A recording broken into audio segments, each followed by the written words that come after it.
Hello friends, welcome to प्रोप YouTube channel. UPSC CSAT 2023 का हम क्वेश्चन देखेंगे। क्वेश्चन कर रहा है कि uh 3 digit number A B C on multiplication with D gives 37 D D. Okay, where A B C and D are different non zero digits. Okay, तो what is the value of A B सी?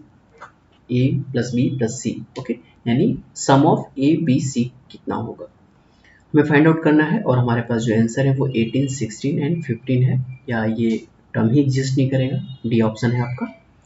तो चलिए देखते हैं। देखिए, कह रहा है कि ए बी सी को मल्टीप्लाई करने के बाद हमारा कुछ इस तरीके से नंबर बनता है 37 डी डी। इट मीन्स हम इसे इस तरीके से लिख सकते हैं कि A B C is equal to 37 D D upon D.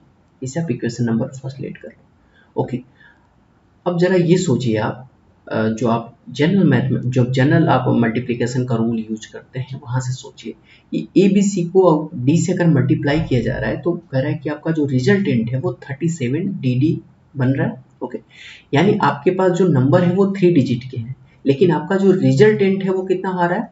4 digit का आ रहा है। इट मीन्स ए का जो वैल्यू होगा वो हाइयर होना चाहिए, किससे? डी से। इट मीन्स यहाँ पर कि A is uh strictly greater than 0, D strictly greater than D।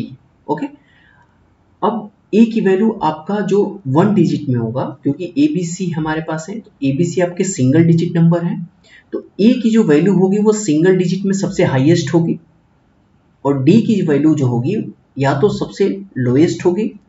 Okay, क्योंकि किससे? A से। यानी आपको 1 से लेके 9 के बीच में ही नंबर को कंसीडर करना है ए बी सी में। ओके, लेकिन आपको यहाँ पर a की वैल्यू देखना है, क्योंकि a ही सबसे बड़ा वैल्यू होगा, जो d से अगर हम मल्टीप्लाई करेंगे तभी तो यहाँ पे 37 के करीब आएगा। तो d की वैल्यू अगर हमें 9 यहाँ पे कंसीडर करता हूँ, क्योंकि 1 2 3 4 कंसीडर करेंगे तो फिर नहीं होगा, क्योंकि d हमेशा लेस देन होना चाहिए। d is a strictly less than a। तो हम अगर a की वैल्यू मैं डायरेक्ट अगर 9 कंसीडर कर लूँ और d की वैल्यू मैं यहाँ पे कंसीडर करता हूँ 1, तो 1 से अगर मैं फिर 9 से करूँगा तो 9 1 जा 9, 3 डिजिट में नहीं आया। अगर मैं 2 करूँगा 9 2 जा 18, नहीं आएगा। ओके, फिर अगर मैं 3 से करूँ तो 9 3 जा ओके 27, तो फिर भी हम 37 के करीब नहीं पहुँच रहे। अगर मैं 4 यहाँ पे कंसिडर करता हूँ, 9 4 जा 36। ओके, तो 36 यानी 37 दिया तो इसके करीब में पहुँच गया।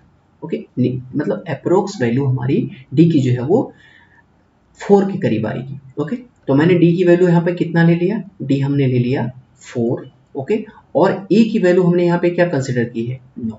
जब मैंने ए की वैल्यू 9 कंसिडर की तो डी की वैल्यू कितनी आई? 4 आया। यानी इस इक्वेशन को तब ये सेटिस्फाइड कर रहा है जब मैंने डी की वैल्यू 4 लिया और ए की वैल्यू मैंने 9 लेट कर लिया। ओके, अब हम देखेंगे यहाँ पर कि जब मैंने 4 उसके अप्रोक्स हम गए ना, यानी हमने जब d की वैल्यू 4 लिया और a की वैल्यू 9 लिया, तब हम 37 dd के अप्रोक्स पहुंचे, यानी 37 के अप्रोक्स पहुंचे। अगर हम यहाँ पे पुट करते हैं d की वैल्यू 4 4 अपॉन 4, अब इसे मैं कट करूंगा, जैसे मैं कट करूंगा तब बचेगा 936। ओके, ये आया आपका, यानी 936। और देखिए मैंने अभी यहाँ पे कहा ना कि मैंने जब a की वैल्यू 9 हमने यहाँ पे कंसिडर किया था, और यहाँ पर भी 9 की वैल्यू a की वैल्यू 9 आई। ओके, जब d की वैल्यू 4 लिया और 9 की वैल्यू हमने लेट 9 किया था वहां पे और कट किया, तब देखिए फिर भी हमें यहाँ पे 9 ही मिला, 9 मिला, यानी a की वैल्यू 9 और फिर b की वैल्यू 3 और c की वैल्यू 6 आ गया।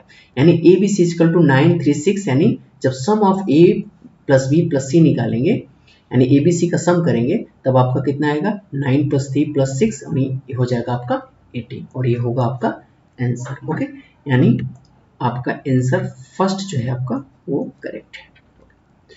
Thank you for watching. मिलते हैं नेक्स्ट वीडियो में।